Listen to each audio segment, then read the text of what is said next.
নলা মাছ ভাজেছিল, মুসা মাছ ভাজেছিল। এই মুসা মাছ খাওয়ার জন্য আসছিল, ওনারা তো দেয় নাই। আর ওনারা বুঝতেও পারেনি যে মুসা মাছ খাইতে হচ্ছে।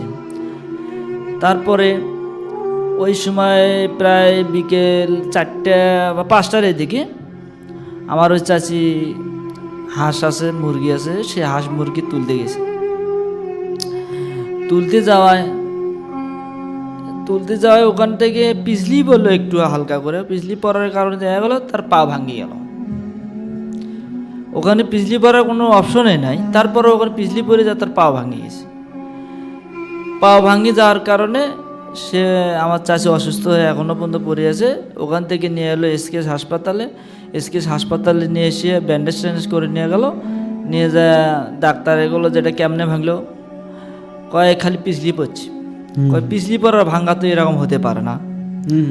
তো এখন আতঙ্কের মধ্যে পড়লো যে পিছলি পড়ার ভাঙ্গা তো এটা হতে পারে না, এত কিছু ভাঙ্গা। ওই পাটা 3টা ভাঙ্গা দিছে।